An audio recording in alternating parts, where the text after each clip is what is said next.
Regardez ce que nous dit David Ameler. David Ameler dans Tehillim, dans le psaume 27 et au verset 4.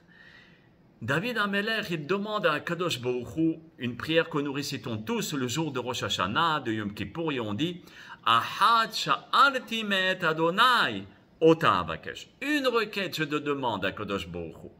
Qu'est-ce qu'il demande? Shivti bevet Hashem kol yemechayai. Donne-moi le mérite de vivre. Shivti, ça veut dire d'être assis, de vivre toute ma vie avec toi, à tes côtés. Et la suite du passage, qu'est-ce qu'elle nous dit? La hazot benoam Adonai ul baker be'echalo. Et de contempler et de visiter ta demeure et d'être bien avec toi, avec Hachem. Cette demande, a priori, elle est fantastique, mais elle est contradictoire. Et ça, vous avez dû sûrement le remarquer. Regardez, David Ameler, il demande d'une part de vivre constamment avec Akadosh Baruch Hu. Et après, c'est d'accord, Shifti bevet Hashem, kol yemei hayai. Et après, qu'est-ce qu'il dit? Ulbaker be'echalo. Et d'autre part, il demande de visiter la demeure d'Akadosh Baruch Hu. Mais une visite n'est que temporaire. C'est pas quelque chose de shifti, d'être installé auprès d'Hachem. Comment on peut expliquer, à votre avis, cette contradiction? À vous la parole, mes chers amis. Regardez, mes chers amis. Nos maîtres, nos hachamim de la Gemara, qui expliquent ce pasuk, ils expliquent que le roi David suppliait à Kadosh Baruch Hu de rester toute sa vie près d'Akadosh Baruch Hu et dans les maisons d'études. Mais, ce qu'il ne faut pas oublier, il priait aussi en même temps de ne pas s'habituer et de considérer que c'est un grand, mais un très très grand mérite d'être en contact avec Akadosh Baruch Hu. Et là, je vais prononcer un mot magique, un mot clé, qui va donner la réponse de ce que nos hachamim nous disent dans la Gemara. Et ils nous disent, Tzarich lihiyot bitpal'ut lifnei borei olam. Il faut être en admiration et en exaltation comme un visiteur. Vous voyez, c'est pour cela que le visiteur, lui, il est waouh, il est en exclamation, il se dit c'est super beau. Alors David Ameler, il dit aux demandes, je vais être près de toi, mais attention, je ne vais pas m'habituer. Je veux toujours être à côté de toi. Et comment je peux faire? Eh bien, il faut toujours que je sois en exaltation et en waouh, comme un enfant. Vous voyez, l'enfant, il est toujours waouh, c'est beau ça et ça et ça. Il est toujours en train de jubiler. Et c'est ce qu'il nous dit le Rabbi Nathan au Chayon Shlita. Il dit que les touristes, ils explorent plus souvent le pays que les citoyens locaux.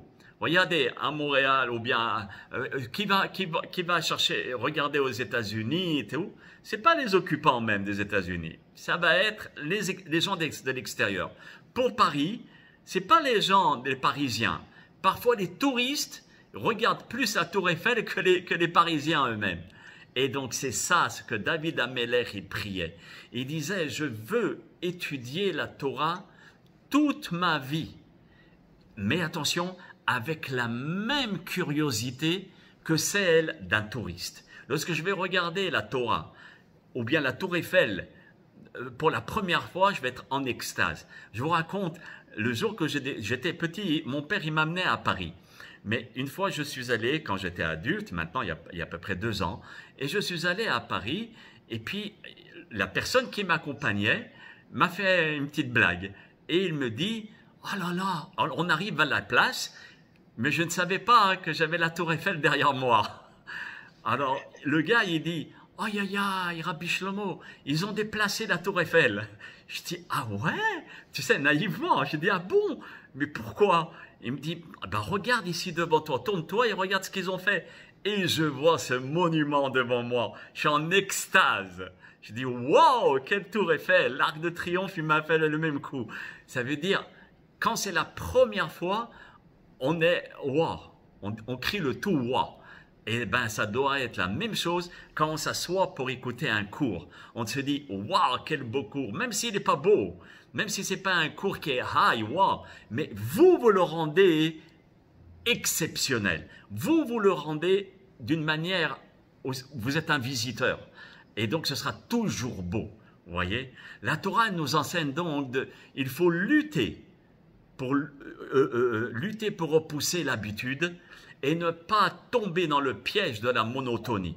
Et d'essayer d'être toujours en extase pour lutter. C'est ça la clé, une des clés que la Torah nous donne, c'est de toujours être en extase devant cette belle Torah, devant la possibilité et la chance de prier. Vous savez, de prier, on a pris tellement l'habitude malheureusement, que les gens ils s'en lassent. Mais il faut conscientiser, un ange qui est bien supérieur à nous dans sa Kedusha, il attend 1000 ans et même parfois plus, comme je le dis souvent dans mes cours, pour adresser la parole au Créateur du monde. Nous, on peut l'adresser non pas une fois tous les 500 ans, ni les 1000 ans, mais pas une fois par jour, mais chaque seconde. Voilà comme tu fais. Chaque seconde, on peut adresser la parole au Maître du monde. C'est un bonheur. Et à la fin de la tfila, je vous assure, à chaque fois, avant de reculer, je dis Toda Abalé, Toda. Merci papa, merci. Merci de quoi? Merci de me donner ce privilège de t'adresser la parole. Et ça, c'est un bonheur. Quand on est en extase de cette manière, on ne peut pas se lasser des choses. Pareil dans le matériel, pareil dans ce que Dieu nous donne, pareil pour la femme que nous avons. On la regarde avec un autre œil, à tel point que chaque jour, ça va être une nouvelle femme. Et à la fin du compte, on aura combien de femmes? 365 femmes en une seule femme. C'est pas fabuleux ça? Pareil pour un homme. 365 hommes en un seul homme. Et vous voyez l'exaltation, à combien elle est importante. Comme je vous ai dit, le cours, même s'il n'est pas wow, il est fabuleux, c'est vous vous exclamez devant la beauté de la Torah qu'on peut s'asseoir et enfin apprendre, étudier la Torah.